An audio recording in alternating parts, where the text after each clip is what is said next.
blessings. Every time I turn around, blessings on blessings.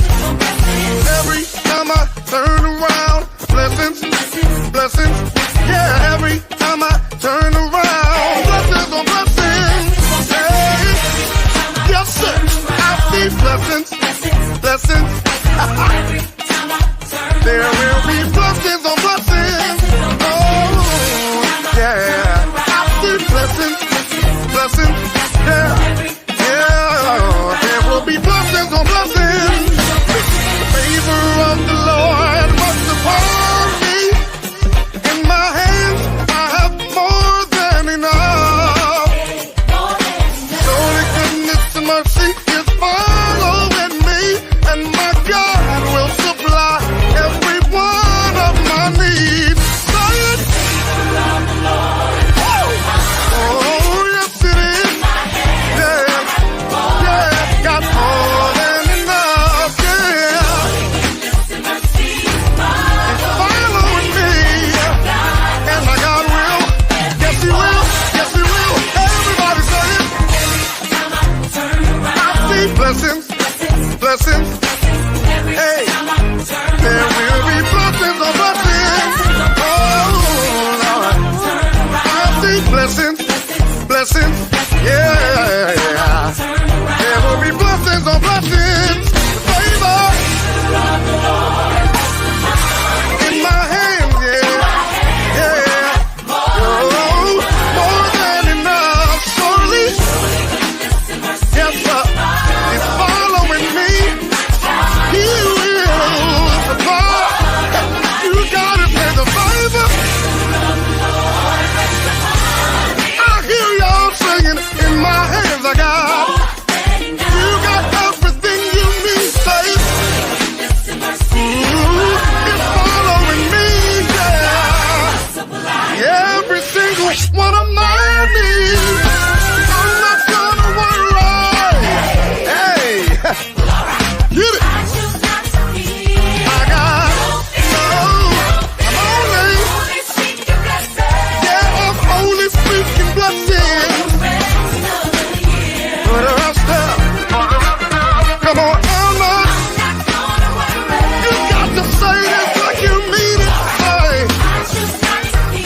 I got only, yes, I'm only speaking blessings for the rest of. Y'all ready? Put them in the air, say blessings.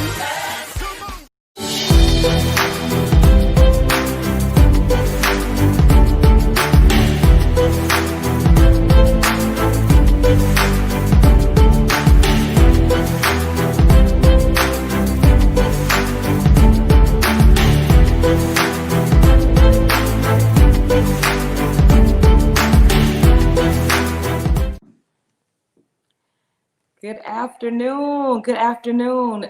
So excited to have you guys with me this Friday afternoon once again for Face to Face. Thank you for joining me for Face to Face.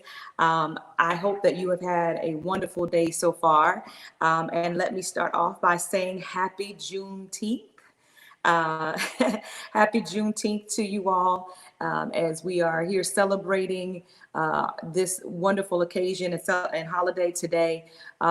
Listen, as we get started, I want to ask you to go ahead and share. Let someone know that we are live. Good afternoon to all of you. Let someone know we are live. If you would, go ahead and just take a few moments, hit that share button, and because we want you to engage with us, we want you to hear what it is that we're talking about today. It is going to be a wonderful conversation, and I don't want you to miss it. So if you know someone that would benefit from this topic about fathers as we celebrate Father's Day this weekend, go ahead and share this live with them and your friends on your Facebook page. As I mentioned earlier, it is Juneteenth, and we are celebrating this day in light of everything that has been going on. Let me first say Juneteenth has been around for a long time. We may not have all celebrated it the way we're celebrating it now because of what's going on, it is even more of even more importance. But it has always been celebrated as a holiday. And I think some people may have celebrated it a lot, more than others. But it is the day that the last of the slaves were known to were free, and word got to them finally 2.5 years after the emancipation was sent out, that all the slaves were free. We all know that we still have a ways to go, and we're still fighting, and we're still pushing to walk in our total freedom as Black people. Let me just say this: we are free. We're free in Christ, and I thank God we live in a country where we're free. But we've still got some civil rights and equal rights issues that we still need to deal with. And so today, those of you who may be celebrating, I don't know what you're doing. It's just amazing to me how the country has, really circled around Juneteenth, and it's now, because of what's going on in the culture and in society, become a much known and now celebrated holiday. And so happy Juneteenth to you. But today we are also celebrating Father's Day. Okay. I did this episode, and I scheduled this episode today, not even realizing it was coinciding with Juneteenth. But I did this episode today because it is Father's Day weekend.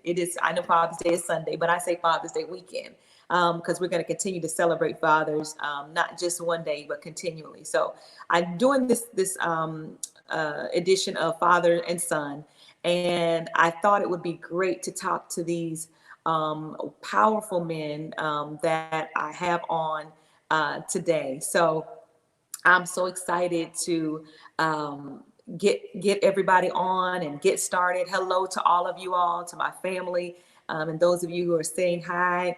Hello to you. Glad that you're on. I hope you're sharing this with your friends and family. We're gonna dive right into this because I have a lot to talk about today, and I have a lot I'm sure that's going to be said. So I don't want to take up any more time with the introduction. So let's go ahead and get started. I first want to bring on the father of my children. He's the father of my children, my husband for 27 years. We'll be married 28 years next month. And I want to bring on my husband, Pastor Mac McCullough, our first guest. What can I say about him? There's so much to say about him. Hey, Pastor Mac. Hey, honey. Is that all you're going to say? You're not going to speak to the people? Hey, how's it going? Uh-oh, I can't hear you. I can't hear you. We're having a little issue here. We might need you to just log out and log back in, because sometimes the connection will act up. So can you log out and then log back in, and Daphne will bring you in real quick, because for some reason I can't hear you, and I got to be able to hear you. So come back in. So while he's doing that, I'm going to bring in my son. He is Mac LaShane McCullough II. We call him Shane. He is 21 years old, and a rising senior at Berry College. There's Pastor Mac. Are you coming back in? There he is. Rising senior at Berry College. Hey, Shane, what's going on? Hey, how you doing? Hey, what's going on? Let me see. Is this my computer? I can't hear you either. I'm unmuted. Okay, now I can hear you. I can hear you a little bit. I don't know. Maybe you can turn up your device just a little bit for me. I can try to speak louder. I might. Yeah, that's it. I can hear you. I can hear you now. We'll get your dad back in a second. And I haven't seen Shane in 2-3 weeks? 3 weeks, yeah. 3 weeks, yeah. He's been going to school for about 3 weeks. So, so glad to see you. Welcome home, son. Glad to have you. Okay, Matt, honey, let me hear you. Hey, what's up? Okay, there we go. Can you hear Shane? Can you hear your dad? I can hear him, yes. Good. Okay. Good. All right. So, Mac, you can hear Shane? Yeah, I can hear him. Okay. Let's see. Now, got these two in here, Mac the first and Mac the second, but we call him Shane. Shane is 21 years old. Of course, there's a lot to say about Pastor Mac, with he is always in school. So he is finishing up his, you finish up your D-Min, your doctorate, finishing up his doctorate with all the degrees that he has as well. A business owner, pastor, husband, father, holding down so many hats. And so glad to have you, honey, that you took a few moments to come and sit with me and talk to everybody on here. Glad to have you. Glad to All be right. here. I know people are saying hey to you guys. I know there's a few people saying hello to you as they're logging in. Hey, And everybody. if you guys make sure that you're sharing. All right. So then I got my next guest. Going to get started. My next guest, another father and son. They were in the same place. So I'm going to introduce them, bring them in together. We've had Bishop Dudley on before. The bishop is on. and, and this time we are graced to have Jeffrey the second. With G2 is that they call you G2? Yeah.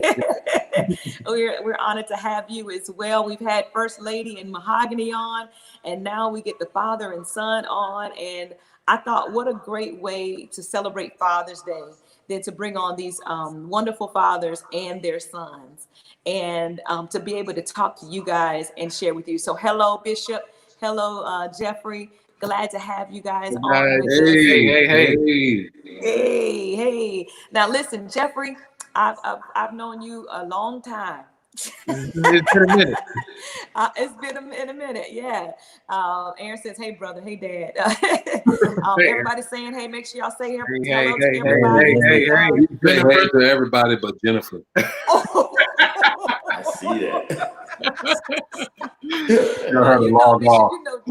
Why you saying that? Why you saying that about Jennifer Bishop? Well, we want to get into her love for the Warriors, Patriots, and the Patriots. You know, those two things that all. Let's just move on into the show.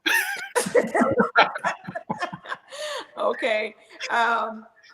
So we got this. I have this video that I want you guys to watch with everything that's going on with fathers. I found this video. I saw it on CBS News the other day, and it's this group of men. Then they started this thing called the Dad Gang, and I thought it was so inspirational, and it just shed such light on fathers, especially Black fathers. So I have this clip. I want you guys to watch this clip, and then we're going to talk about this along with some other things. But I thought it was worth sharing. So let's watch this real quick.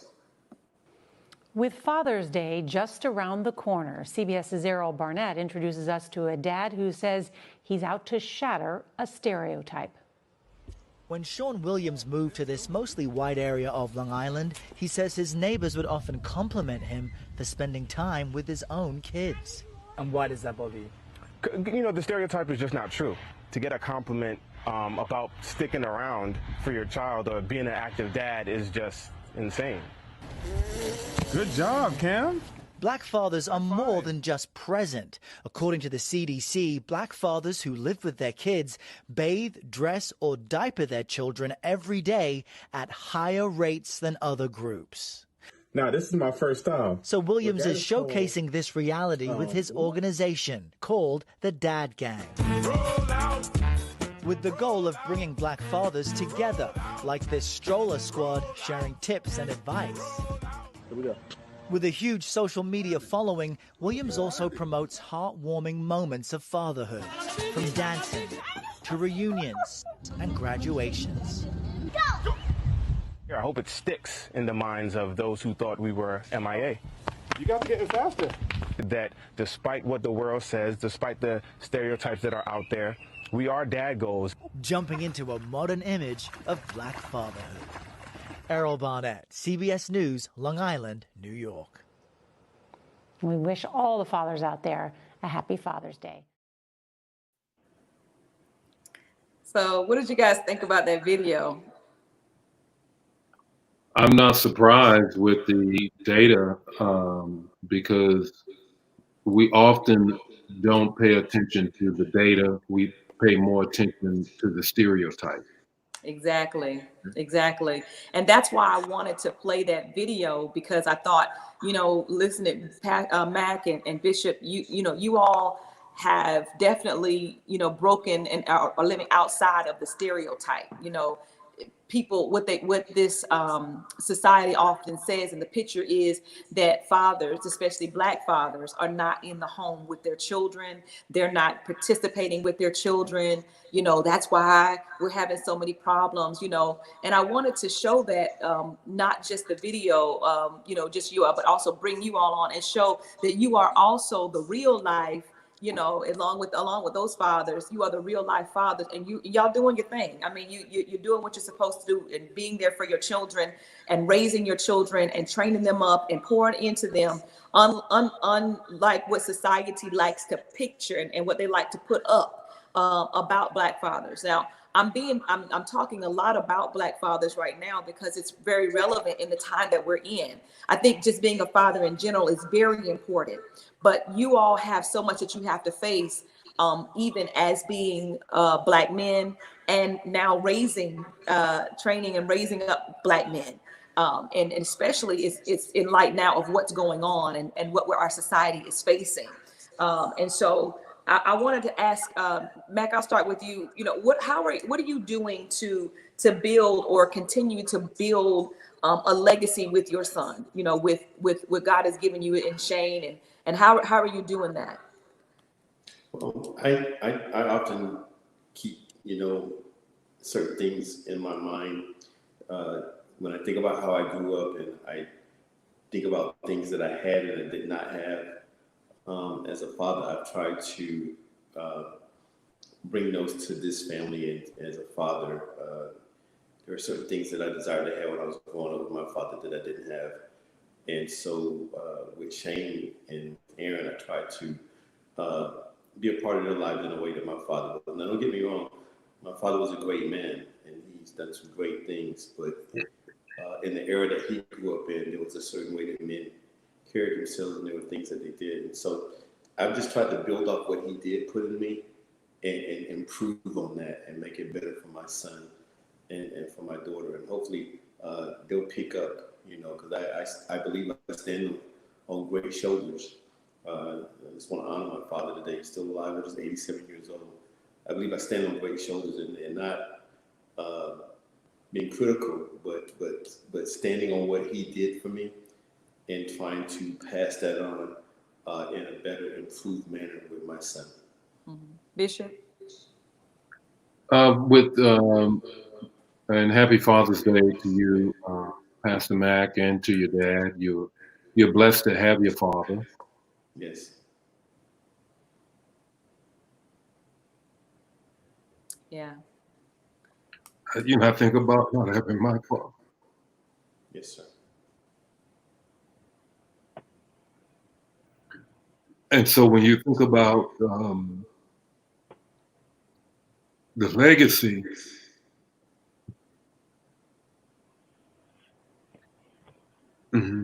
that you want to leave, it's so critical.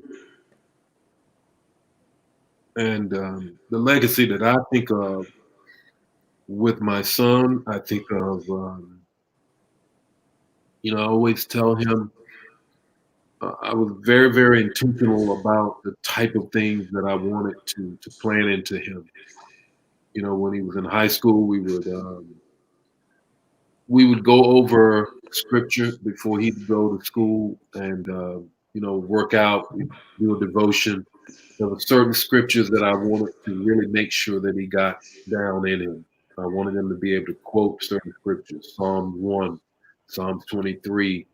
I wanted him to be able to quote Joshua 1, and those are the things. That was the kind of thing that I wanted to get into him. I wanted to get into him the legacy of, I always said to him, if you do good in school, obey your parents, and love God.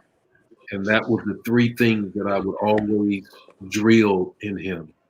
Do good in school, obey your parents, and love God. And so if you put those three things together, you will be successful in whatever you do. And just to hear you talk about, you still have your dad, and that's so critical. You still have him. I know how you treat me. You treat me like a spiritual father. I can only imagine how you treat your dad. given just how much, you know, how much love you show me as a spiritual dad, in terms of that legacy and the legacy that your father put in you. It just emanates. It's clear. And so I just see that, honor that, and just moved by the fact that, we flow in that whole opportunity to share legacy and leave legacy. I mean, I think both of that's powerful, so powerful. And Bishop, I know this time, it's got to be difficult, when you're celebrating Father's Day. I know we had the privilege of meeting your father, and it was so awesome for us to meet him when you were consecrated as bishop, and him to be there for that moment in your life. We saw how much you honor your father. We saw how much you honored him, and I guess Zoe having her own moment. Yeah, it's live for real.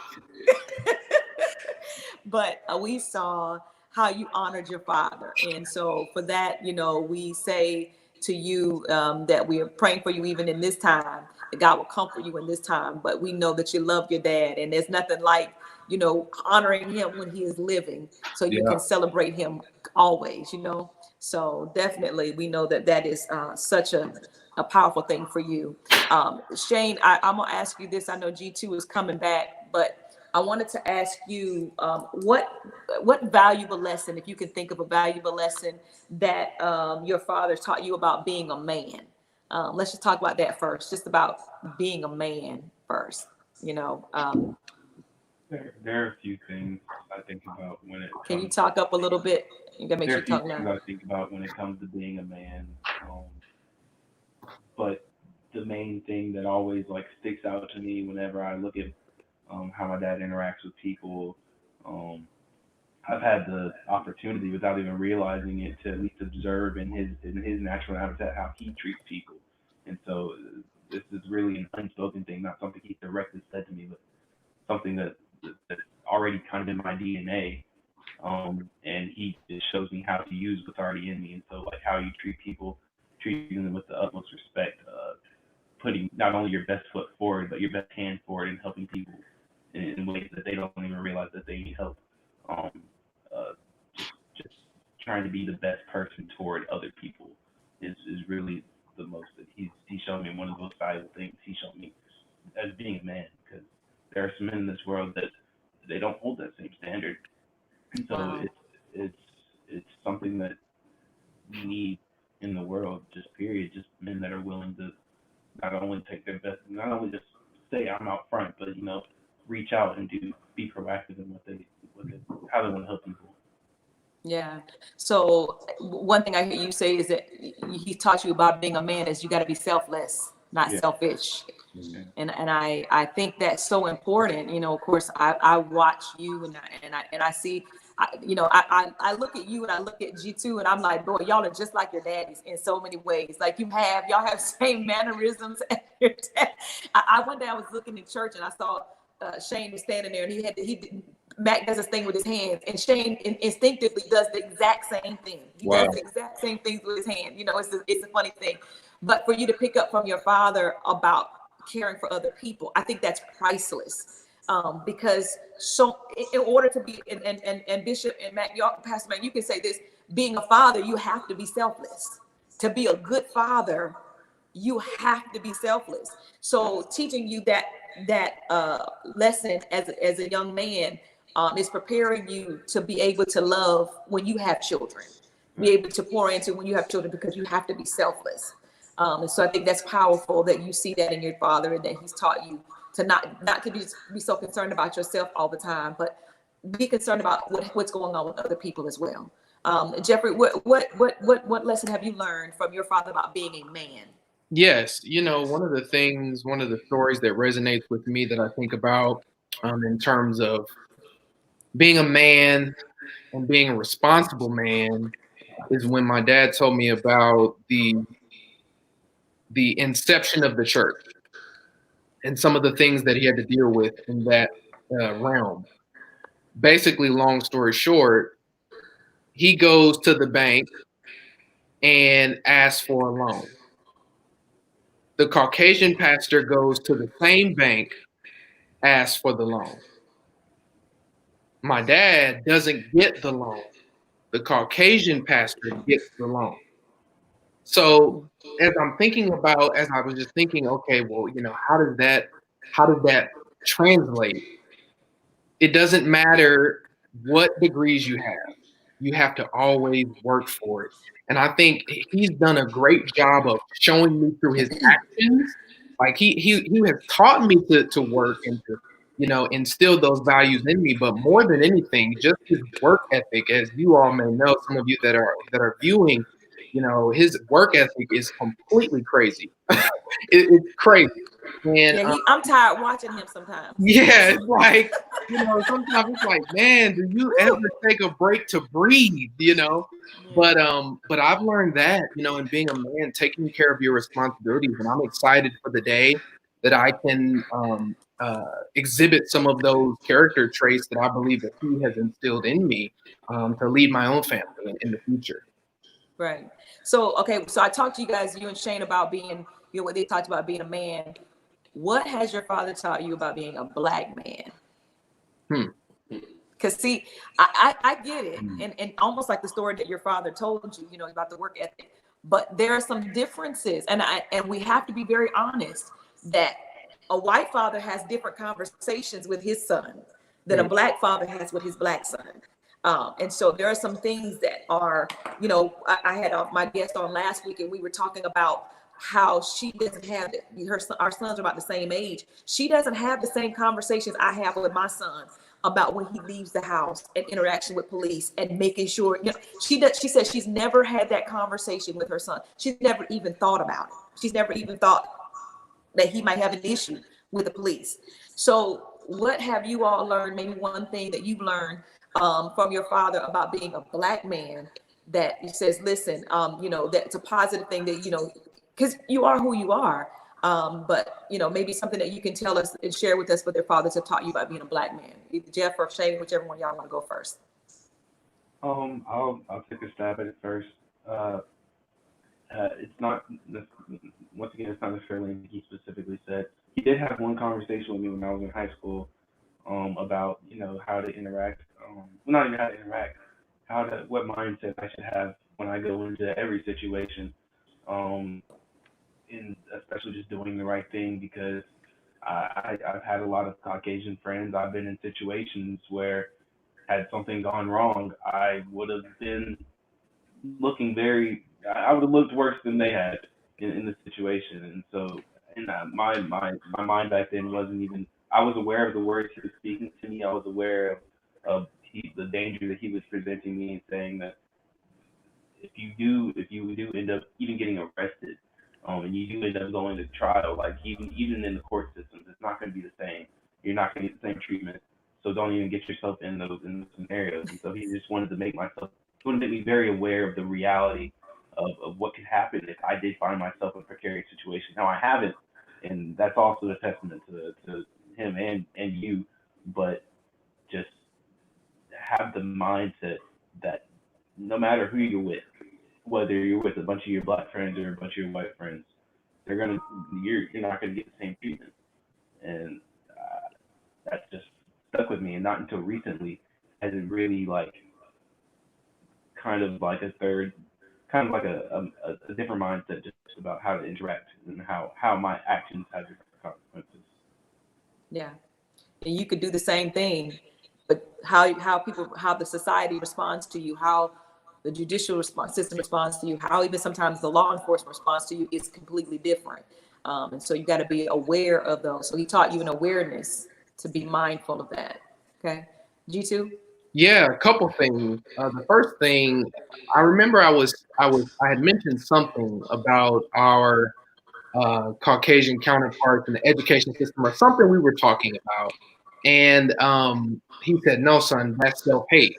And he pointed it out immediately and was like, "No, he said, that's what? Self-hate. Self-hate. Mm-hmm, that's self-hate." Because sometimes what we do, and I think maybe we all at one point or another may have been, I can't make a generalization, but we may have been victim of us raising our Caucasian counterparts up higher than us, honoring them higher than us and what we do and who we represent. And I was doing that to some degree. And he says, no, that's self-hate. And so I think one of the main things in terms of the Black man, with this first point I want to make is that I have to love who I am and love the skin that I'm in, just how God has made me, just how He has made me to be His son. I'm also God's son as well. So embracing my Blackness and knowing that, you know, I shouldn't hate myself because I'm made in the image of God. So that has really stuck out as something that I can look back and say, yeah, he's a proponent of that, and I'm going to take that and hold on to it for the rest of my life. Another thing is, and this is just even more practical for the times we're living in, is, you know, he tells me to always keep my hands, you know, on the wheel. And you know, let's just be honest. Be honest. You know, let's be honest. He always, you know, Keep your hands where we can see them. at all times. I don't even find myself messing with my phone or anything or doing anything like that. If and when I get stopped by the police, I'm always having my hands up. So he's instilled that in me as well. So yeah, those are a couple things, but that self-love is a major point that he has instilled in me. Yeah, I think, and Bishop and Mac, I think you all will kind of, if you want to chime in into, you know, how you have, even like now, what's going on. We talk about you've had to train your sons in the past and constantly training them and teaching them and pouring into them. What do you see now is so important to teach them, like even more now? I know you've taught them a lot, you know, that Shane talked about the self-aware, being aware of your surroundings, and that, you know, your reactions, what you get from other people may be different. With Jeffrey, self-love. Now that we're in this situation, in the crisis that we're having, and it seems like, you know, yes, we're talking about Black people and inequality, but it seems to be a strong, I don't know, attack. It's always been a strong attack on Black men, especially, you know, from the times of slavery up until now, because they honestly, people see you all as maybe sometimes a threat because you're strong. I mean, you're strong. You can take some stuff. You can go through some stuff. And so what do you want to tell your sons? There's some things you told them. Now, what do you think now is critical for them to know? Or not just your sons, but there may be a young man listening or may watch this later on. What do you think is critical for them to know now in this time as being a Black man? Well, I would think in terms of right now, a couple things. To be a leader in this moment and to step forward and lean in this moment, and know that you will always have other men who have penis envy. Wow. And that's part of what is happening now. Malcolm Gladwell wrote this book called Blink, and there's this book called Blink. He talks about even amongst our own race, Yeah. how we have an instantaneous reaction to our own race because of this whole inserted socialization and inculcation of who we are. And that causes an envy, a fear, a reaction. And I would say in this moment, even though all of that is happening, then you still must lean in the moment. It's a leadership moment. We're in a leadership moment, and you cannot miss this moment because you want to be able to say to your son and to your daughter what you were doing in this moment. Okay. All right. Well, and Matt, let me ask you this too. Like, how do you reinforce your son who he is, despite what society is trying to tell him about himself, even right now? How do you reinforce that? I think Shane will remember when he was younger. I would always tell him your last name is McCullough. Yeah. And so when you Remember go to who this you house, when you go to this house, you represent this house. You represent this name. You represent me. And as you got older, it kind of changed from that whole joking side of it. And I remember when he was playing football, one of the things I started doing was before every game, I would start sending him a text message, and he knows about it. And there were three things that I would always send text message in addition to that I was praying for him. I would always tell him, make good decisions. When you're out there tonight, make good decisions, or today, make good decisions. And even now, sometimes when I talk to him, I send him a text. That'll be something that I'll follow up with. Make good decisions, and I think it's important for him, especially as a young black man.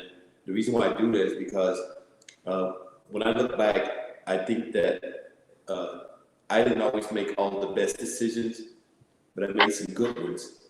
And if I could go back, I would make more good decisions than bad. And one of the reasons for that is that I believe that as a man gets older, excuse me for really quick running through this. I grew up in the country, and I shared this before in Bible study. I grew up in the country, and so as a young man, as young teenagers, our thing was as young men, we challenged each other: who can jump a fence, who can run and just jump over a fence, leap over it. And when I was young, we would do that kind of stuff. Those were the type of challenges we would put with each other. But now, at this age, I'm gonna walk around that fence.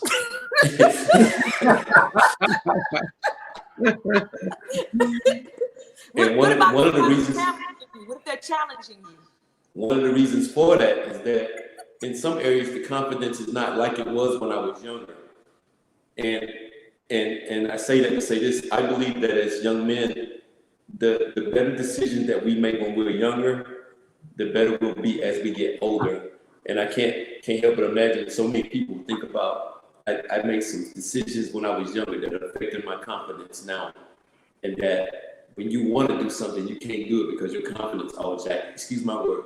Bishop opened the door. When your confidence is all jacked up at a later age because you have made such bad decisions, and now you want to do some stuff when you're in your 30s, but you ain't got no confidence, you know. And I just feel like the better decisions you make at an early age, the better you'll get as you get older. There's stuff I'm doing now I would never be able to do if I had not made some good decisions along the way. And I stress to my son, make good decisions. Make good decisions. You know, when you started talking and you said that you would tell Shane, you know, you're McCullough, you know, you better show. It automatically, y'all remember in the movie Black Panther when he was fighting and his mother said, "Show them who you are." I don't know if y'all remember that scene. I remember that, yeah. Yeah. My friend Charlene, I think she's watching. She said that is her favorite part of the movie because it was when T'Challa was losing, and she had to remind him to show him who you are, you know. And I think she was talking about the name, the tribe that he came from, and I think it's so important that you guys, you know, as young men, your fathers, I think your fathers, what they're pushing for you is just show them who you are. You've got a, you know, a good foundation. You've got fathers that have poured into you. You've got mothers that have loved you.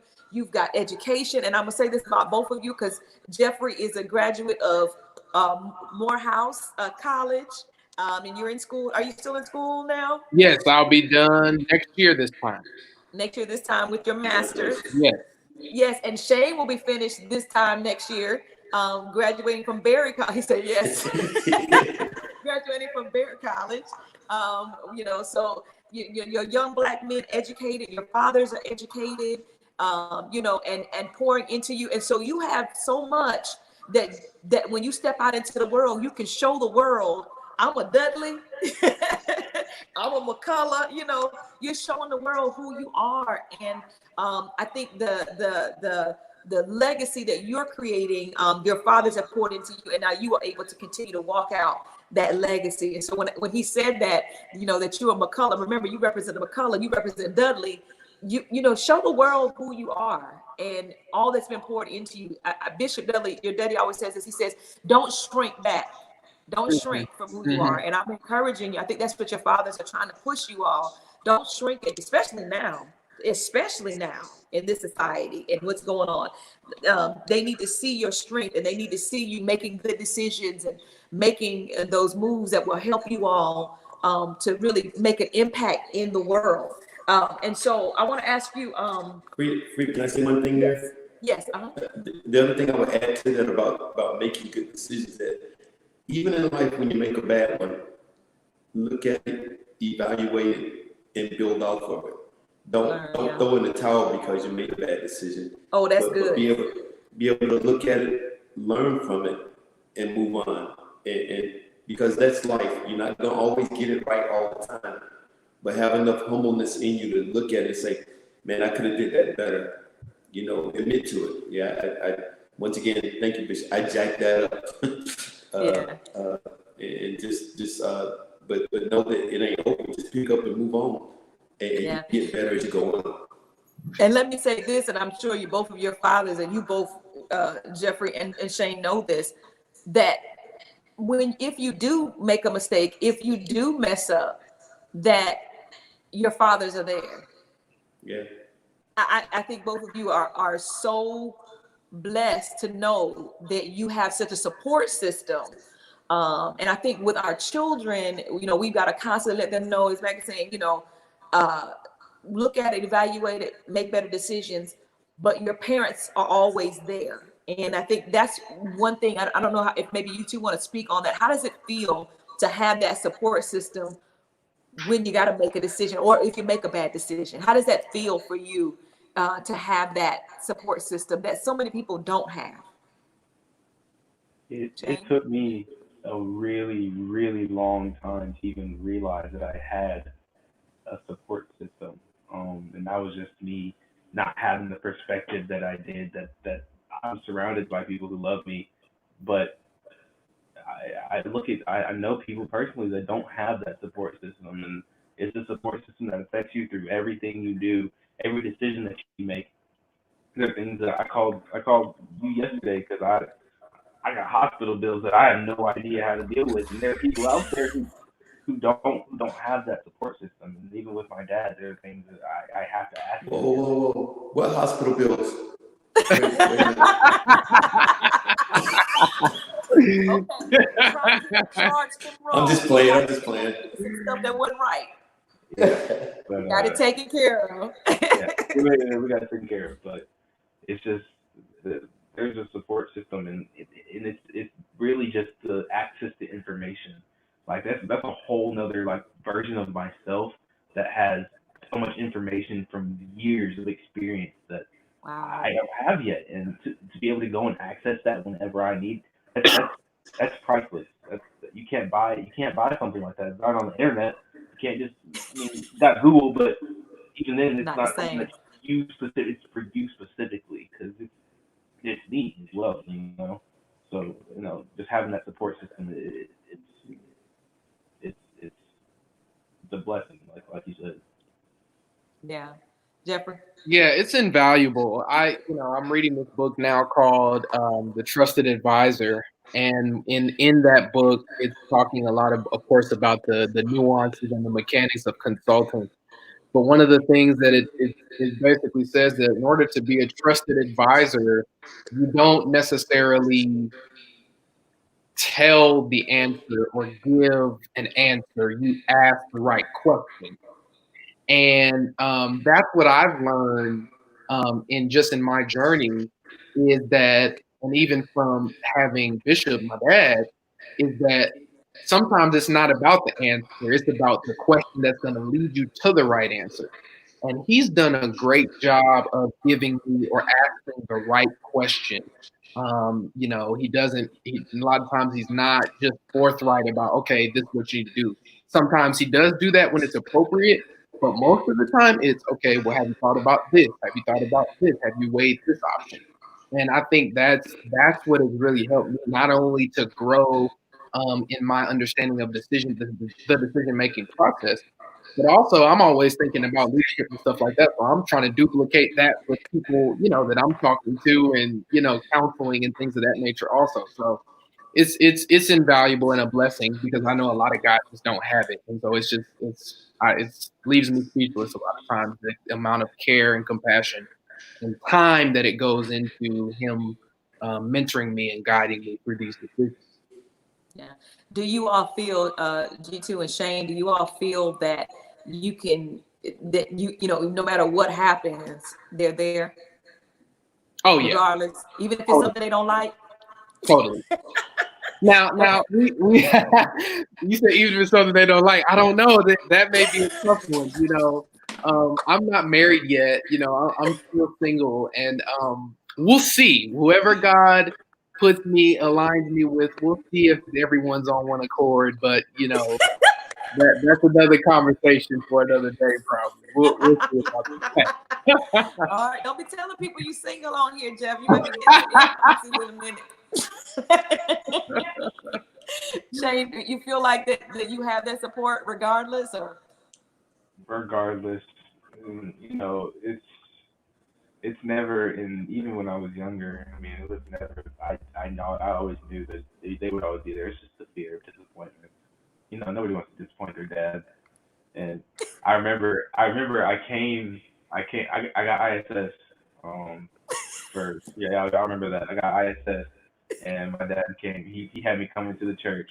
It was I had skipped like 2 classes, and I got ISS, and he had me come to the church, and he sat me down. And he was like, "I'm just disappointed," and no whooping, or nothing has ever felt worse than hearing those words come out of his mouth. So just making those right decisions will keep me there, to keep me from going there. And no matter how much I mess up, I know he'll always be there, but that's what keeps me from going and being in those positions where I don't want to mess up, you know. Yeah. And I don't think that they tell you that to pressure you. I think that they just have such, and I mean, Matt, you can definitely say this, you know, and probably agree with such expectation from you, because they know what's in you. Mm-hmm. It's not that they're pushing. I think I did this. I since we all have made bad decisions, it's how we correct our wrongs, destiny, and make it right. That's true. I would say this, that there's a difference in pressuring someone and pushing someone. When you put pressure on them, it causes anxiety. It causes them to be all frail. But when you push them, you help push them forward. You help try to move them in another direction. And I think that with your fathers, just because I know both of them, they're not pressuring you, they're pushing you into greatness, because they know that there's greatness in you. So I hope that you all understand that. Matt, you have something to say? You gonna say something? No, I was laughing because about 2 years ago it was on our school break, and we were at a restaurant up in Macon, and Shane and Aaron, we were talking about different things, and I think Shane brought up something, and then Aaron brought up something, and they said, I wish you would have pushed me more in this area. Oh, it was playing an instrument or something like that. And I was thinking to myself, it's what you just said. I didn't want to pressure, but if I had to do it all over again, man, I push y'all.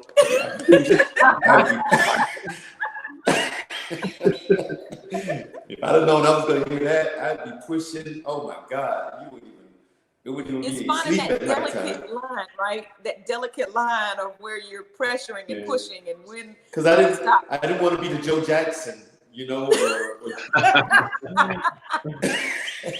And I think finding that line between pressure and pushing is requires communication from both sides, and that's hard when you're dealing with a child who doesn't really know what they want from what they need.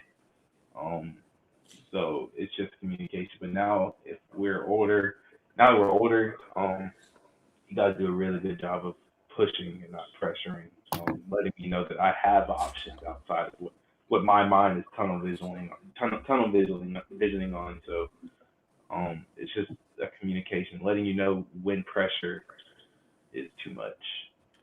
Yeah. I'm glad that you guys say that. How do you feel, and I'll let Bishop and Mac talk about this, how do you feel about your communication and your communication with your son, or just your children, but especially your son? Because, let's just be honest. They say men don't communicate like women. When we talk a lot, men, y'all internalize a lot. You kind of, handle this stuff, and you're not, I mean, I know, and you're taught about, I don't really know what y'all were taught, but in society they teach you, you're supposed to be strong and you don't cry and you don't do this and you don't do that. How have you all kind of talked to your sons about communication? Because it's gonna make a difference. Jeffrey, you just said you ain't married, but it's gonna make a difference in your marriage if your dad's taught you how to communicate as well. How do you all find it being helpful to teach your sons how to communicate? Matt, you want to go first? If I could say and be transparent, I would think that that's one area that I've struggled with as a father. It's something that if I could go back and do it all over again, I would work to be better at it. I kind of bought some things with me from my childhood in an environment where communication was just one way. You take that type of stuff with you and you establish those same types of guidelines in your family. It's not good, and so I've tried to be better at it in some areas, but I haven't been the best at it. And so I would just encourage, as I do anybody now, you got to learn how to communicate, you got to learn how to talk, you got to learn how to have two-way dialogue, and whether it's with your spouse, with your children. And so make no excuses for how I was brought up, but it did have an impact on me in both the marriage and with raising children. Okay. Bishop? I came up in a one-way communication as well. Hold on, Bishop. I'm sorry. Aaron I'm up sorry. here. Did y'all just hear what Aaron said? Aaron is too much. Aaron said you should have pushed her in basketball because she could have had a basketball scholarship. No, you could not have. Too much. Too much. First of all, she didn't want to learn how to dribble. She wanted to just dribble with one hand. She didn't even want to practice. But anyway, that's something totally different. That's a whole other story. Go ahead, You Bishop. the NBA, you just didn't push it. Go ahead, Bishop. I'm sorry. I came up in a family that it was one directional, but I was very intentional about the fact that that wasn't going to be the case for me. So I started out very early with both the kids, and so with Jeff, having that two-way communication. He's not as communicative as I am, and so that presents a problem. I like to talk things out. I like to sit down and converse. Have always been that way with him. I found that when he would talk with me, would not be when I would say, let's talk. He would talk with me when we were doing things. And when we used to put together model airplanes. And it was the time when we were apart because they were in Virginia, I was here in the Midwest. And so I would come home and one of the things that we would always do when I would come home was put together a model plane. And he would open up to me while we were doing that. But if I ever sat down and said, okay, let's talk, then, he would shut down. So Why is that, Jeff? I don't even remember it, to be honest with you. So long ago.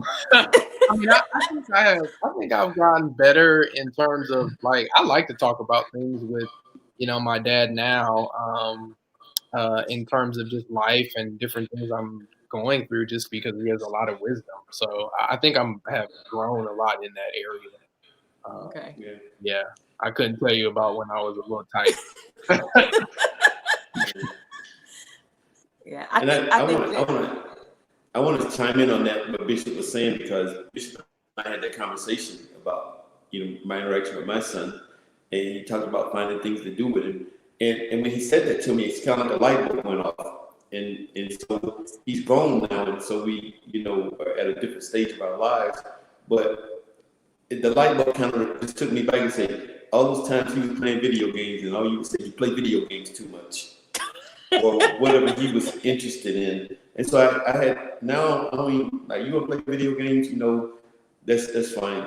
I just wish now, looking back, I would have took interest in the video games. I would have took interest in what he liked to do.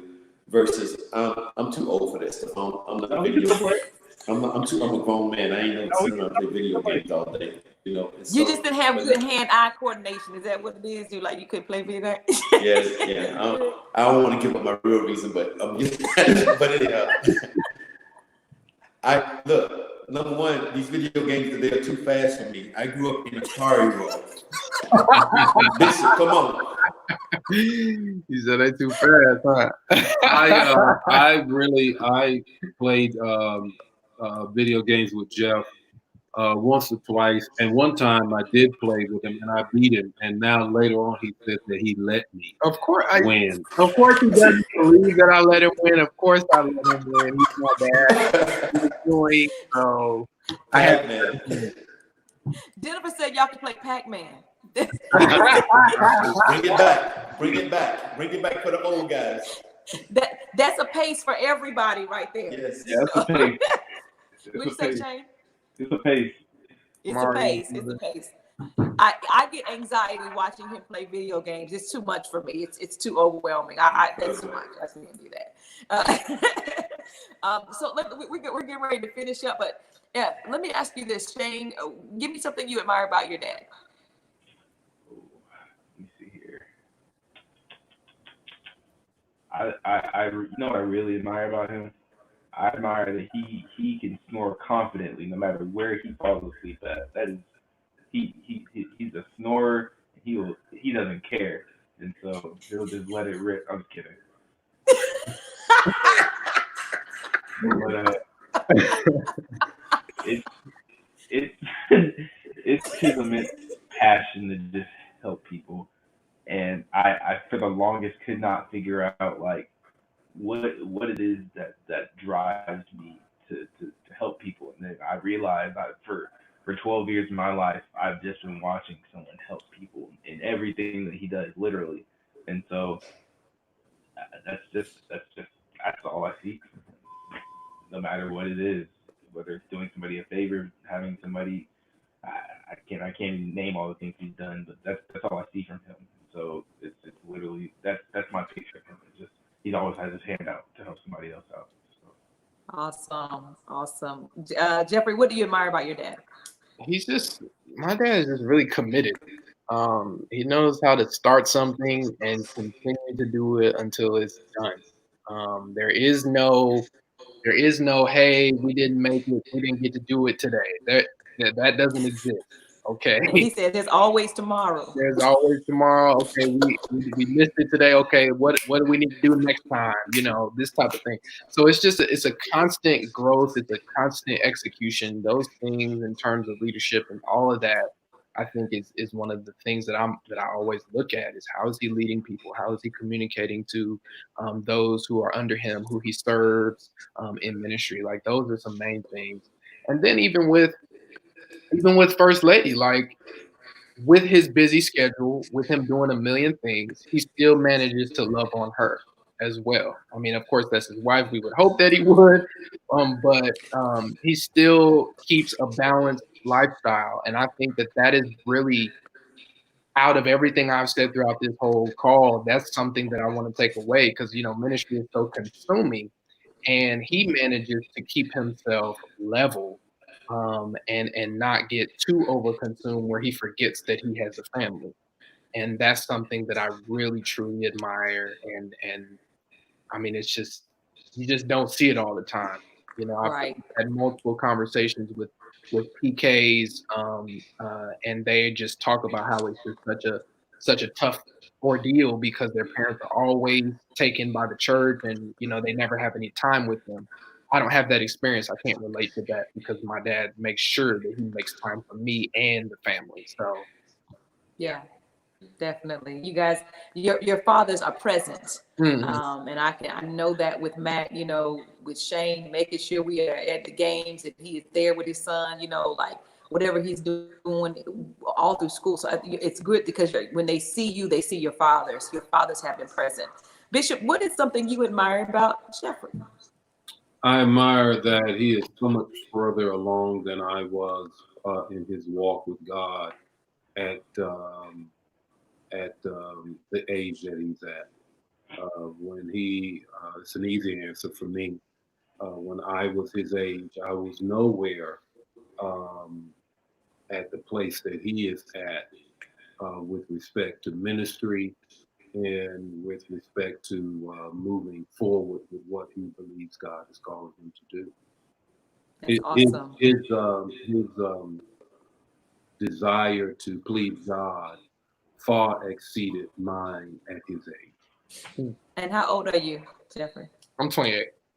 28. Okay. Awesome. Awesome. All right. Mac, what do you admire about Shane? My son is unique. Matter of fact, I was thinking about this when I looked at the question earlier. I think about Shane and that, in so many ways, my description of him is that he was never born to fit in. He was born to stand out. And in so many ways, in his lifetime, we've seen that whether he was saving somebody that was at the bottom of our pool, or whether he was doing some incredible things that help people along the way that we've seen.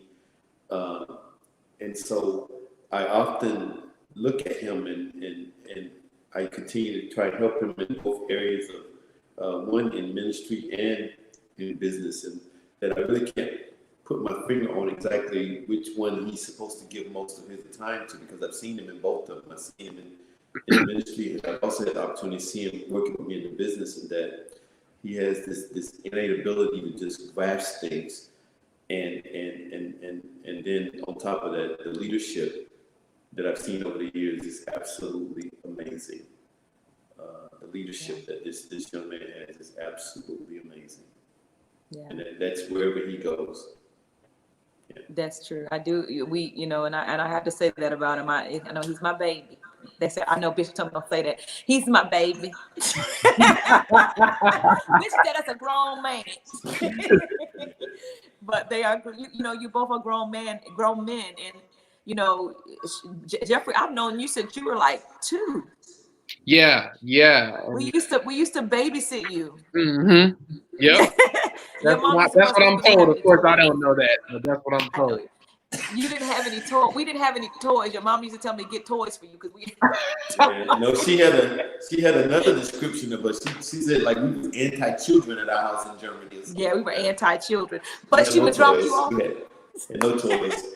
You in your backpack, and so you were my first, I guess, trial as watching children, because we didn't watch anybody's children, but I think you were the first one that, as a couple, we babysat and watched you, and so to see God doing things in your life and seeing you grow up is amazing. I see everything that Bishop is saying about you, and watching you go through Morehouse and going up there, unpacking your stuff and bringing it here and bringing it back. Yeah, right.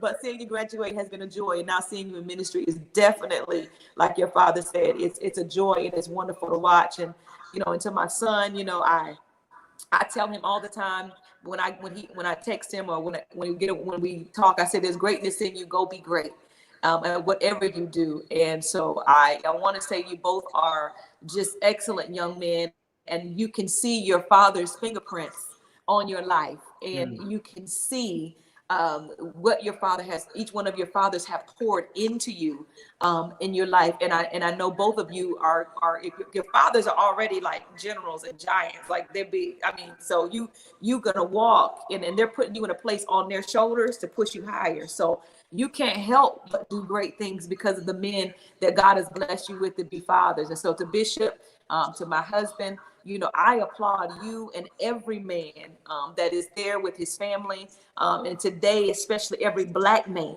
that is there and supporting his family and pushing his sons, especially. I know you both have daughters and you love your daughters, but today it's all about the sons, because your sons are now being raised into men that will be one day somebody's father. And so the examples that you all have set are those that need to be applauded, that need to be celebrated.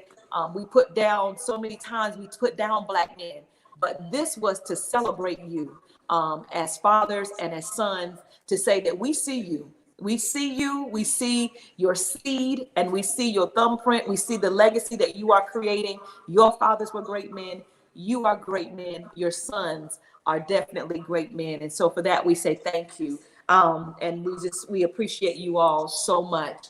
And if we have, I don't know if we have any questions real quick, but if not, I just wanted to take this time to just say thank y'all. Thank you so much. Thank you so much. Happy Father's Day. I know First Lady gonna have something great for you, Bishop. I know she's gonna have something for Father's Day, right? Freida. Yes. I wanted to end with saying to Bishop, thank you for being a great spiritual father. Happy Father's Day to you. I was looking at some pictures the day before yesterday. About a year ago, you and I were sitting at a restaurant there in St. Louis that I'm going to get back to when we get out there. Yes. But thank you for being a great spiritual father to me. And a lot of what we're doing today is because of your leadership and your guidance. So we thank you. Word in Season Ministries thanks you. Thank you guys for so much. And Jeff, it's been an honor, man, watching you. I'm not going to relive all your baby days, but Jeff the man. Yeah. I appreciate you, sir. I appreciate it. Got you, bro. Jeffrey, Shane, do you have anything you all want to say to your fathers before we go? Man, I feel like I do this a lot. And you get my cash out. It's coming. Let me see. Look how he lit up. I don't know who. Maybe somebody's gonna bless him or something. I don't know. It's not coming from this direction. You gotta get some words though. I got you. Just I love you. I've had to stop myself and think, where would I be without him? And I can't think of a better place than being right here and having your words to guide me. And even sometimes not having a word, just the thought of your presence guides me. So I appreciate it. It's been a long 21 years, and I can't wait to see what's next. Yeah, and I just want to say, Dad, I appreciate you. I really do appreciate you because you just been very consistent throughout our entire journey as father and son. We used to, Bishop used to say, my dad used to say, when we'd be together, he said, father and son together. And he used to always say that. And we would headbutt too. We would headbutt.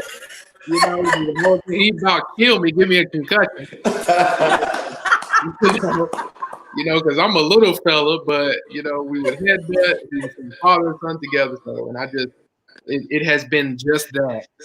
These last 28 years, it has been father and son together. So I appreciate you, Dad. Yeah, I appreciate Awesome. you. It is beautiful, and as you see, people are commenting saying thank you, happy Father's Day, and that just watching you all has been a beautiful thing. And so we appreciate you. Thank you for your time, Bishop and Jeff. I know you all have some celebrating to do for Juneteenth. Yeah. Yeah. Bishop, you want to talk about what you're getting ready to do? Well, and happy Father's Day, Pastor Mac. You make it easy. I say to the leaders of the church, you make pastoring easy, you make fathering easy. And so you talk about me being a spiritual father. You have to have a great spiritual son in order to make it easy, as you do.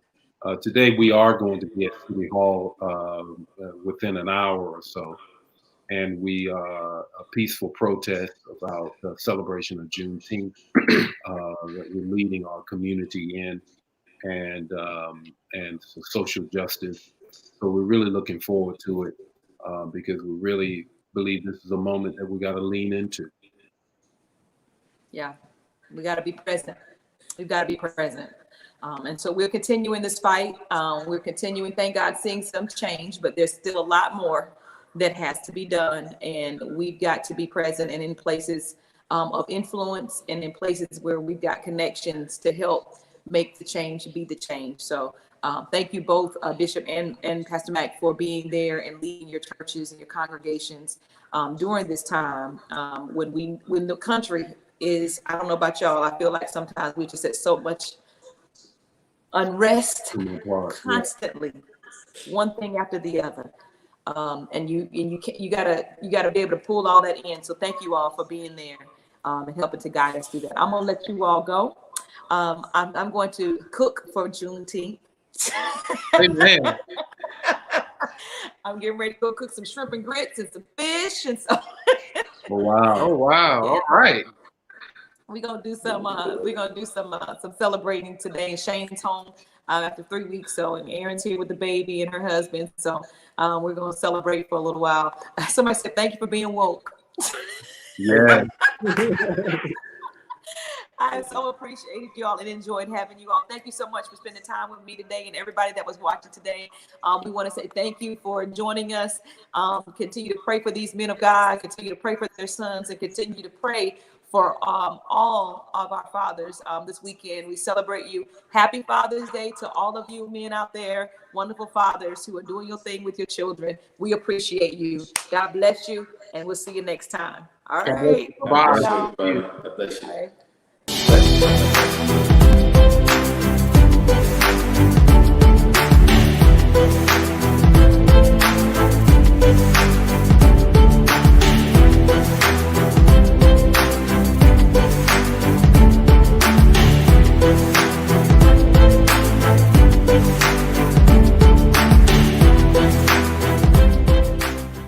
Oh, why don't you just wait till you